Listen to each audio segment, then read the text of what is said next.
हे काय? तेल किती ml घेतली? 500 ml घेतो. हां.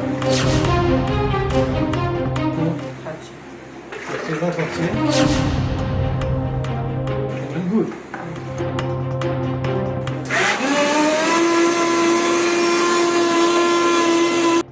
तुम्ही रोज दूध पित असाल तर आत्ताच सावधान व्हा, कारण तुम्ही जे दूध पिताय ते विष तर नाही ना. आम्ही असं का सांगतोय असा प्रश्न तुम्हाला निश्चितच पडला असेल. हा व्हिडिओ शेवटपर्यंत पाहिल्यानंतर तुम्हाला या प्रश्नाचं उत्तर मिळेल.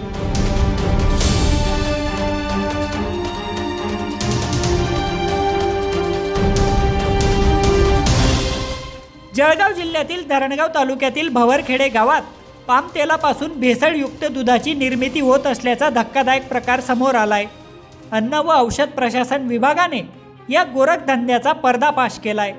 भवरखेडे येथे संशयित आरोपी सोमनाथ माळी हा पाम तेलापासून भेसळयुक्त दूध बनवत होता. पामतेल दुधात मिसळून फॅट वाढवला जात होता. आरोपी सोमनाथ हे दूध कसं बनवत होता आणि ते कोणत्या डेअरीत विकत होता तेही एकदा पहा. आता काय काय करतोस ते बघा. हे काय आहे? हे काय? तेल किती ml घेतली? 500 ml घेतो. हां. त्यानंतर काय टाकतोस? दूध. हे किती ml टाकतो? 700 ml दूध. आणि त्यानंतर काय टाकतोस? मिक्सिंग करतो. SMP. आता SMP टाकून बंद केलं.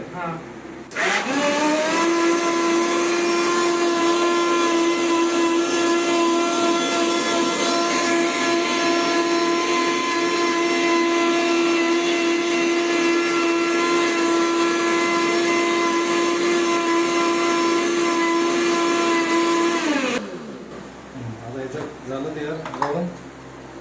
आता हे काय करतो असं सांगतो. कशात टाकतोय, काय टाकतोय? हे तयार करून ठेवतोय वेगळं. बस. हां?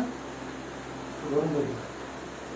आता याचं पुढे काय करशील तू? फक्त दुधात टाकीन आणि कोणत्या दुधात टाकशील? गायच्या दूध. आता याच्यात काय टाकशील बाकी? बस काही नाही. पाणी. पाणी नाही काही नाही. हे टाकायचं कारण काय? फक्त फॅट वाढायची. किती वाढते याच्याने फॅट? आता 6-5 लागेल. 6-5-7 किलो. 6, 5, 7 जर वाढ. म्हणजे दुधाची, गायच्या दुधाची जी 2.5-3 असायची फॅट, 4 तिला वाढून तू 6-7 करतो पाहिजे. 10 लिटर मागे हे सगळं तुझं प्रोसेस आहे. बस. 10 लिटर मध्ये 2 लिटर तू हे टाकतो. 10 कोणाकडे बनवतोय? 12-13 लिटर. हा, अंदाजे हो. 10-12च्या आसपास. कोणाकडे बनवतोय? साहेब जायचे. कोणता? साहेबराव. साहेबराव कोणता? पारोळ्याचा. हां. साहेबराव पाटील. हो. त्याच्या डेअरीवर तुम्ही घेऊन जातो. डेअरीचं नाव काय त्या? श्रीकृष्णा डेअरी. त्याच्याकडे केव्हापासून घेऊन चालले, टाकत आले? आता काय 1-1.5 महिना झाला. 1-1.5 महिना झाला. तो तपासतो दूध, ते चेक करतो. चेक करतो. त्याचं दिसतं काय टाकलेलं ॲडिशन. तेवढं आपण तेवढं खराब करतो. समजत नाही. समजत कसं नाही? ते विषय तेवढा विषय नाही. अच्छा, दिवसाला किती लिटर बनवत असतो असं? खाली बस एवढंच. एवढंच म्हणजे किती? 40 लिटर. 40 लिटर नाही राहत. ते बाहेर कॅन काउंट करतो. हे दूध येईल ते हा, किती लिटर दूध आहे? 200 लिटर. 200 लिटर. म्हणजे 200 लिटरला 210. लागणारं तू हे सगळं तयार करतो है ना. 200 लिटर मध्ये प्रत्येकी 2-2 10 40-50 लिटर मिश्रण तयार करतो. आरोपी सोमनाथला यापूर्वी देखील अशा प्रकारे भेसळयुक्त दूध बनवताना पकडण्यात आलं होतं. त्या गुन्ह्यात तो जामिनावर सुटलेला होता. आता पुन्हा त्याच्यावर अशा प्रकारचा दुसरा गुन्हा दाखल झालाय. ही कारवाई झाली तेव्हा अन्न व औषध प्रशासन विभागाच्या अधिकाऱ्यांना गुंगारा देऊन तो पळून गेलाय.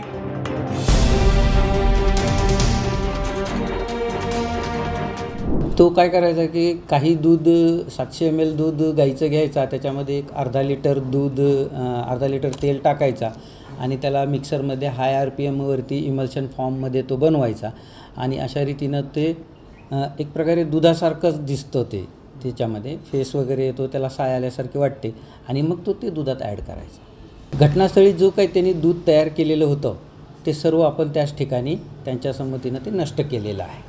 धरणगाव पोलीस स्टेशनमध्ये आपण 207/26 BNSSचे कलम 274, 275 318 नुसार आपण एक गुन्हा दाखल केलेला आहे. ही जी रेड होती ही अन्न व सुरक्षेच्या अधिकाऱ्यांनी केलेली होती आणि नंतर त्यांनी FIR पोलीस स्टेशनला दिलेला आहे. याच्यामध्ये एक मोडच अशी आहे की पाम ऑइल संबंधित जो आरोपी आहे त्याचं नाव आहे सोमनाथ माळी, हा त्या पाम ऑइल दुधामध्ये मिक्स करायचा आणि दुधाचं फॅट आणि घट्टपणा वाढवायचा. तर या स्पॉटवर एकूण 200 लिटर आपल्याला असं डुप्लिकेट दूधच म्हणावं लागेल असं आपल्याला मिळालेलं आहे, जे अन्न व सुरक्षेच्या अधिकाऱ्याने ऑन स्पॉट नाश केलेला आहे आणि त्याचा पंचनामा केलेला आहे. याच्यामधला आरोपी जो आहे हा दुसऱ्यांदा याच्यावर हा गुन्हा दाखल आहे. 2025मध्ये पण त्याने सेम याच्यामध्ये असाच गुन्हा केला होता. त्याच्यामुळे आम्ही आता त्याला तात्काळ अटक करण्याची प्रक्रिया करत आहोत आणि त्याचा जो पहिला बेल होता तो देखील आम्ही कॅन्सल करणार आहोत. भेसळयुक्त दूध पिणं आरोग्यासाठी धोकादायक आहे. लहान मुलांच्या आरोग्यावर त्याचा किती विपरीत परिणाम होत असेल याचा विचार न केलेलाच बरा. त्यामुळं असं दूध बनवणाऱ्या सोमनाथसारख्या आरोपींना कडक शिक्षा व्हायलाच हवी. प्रशांत भदाने, लोकमत.com, जळगाव.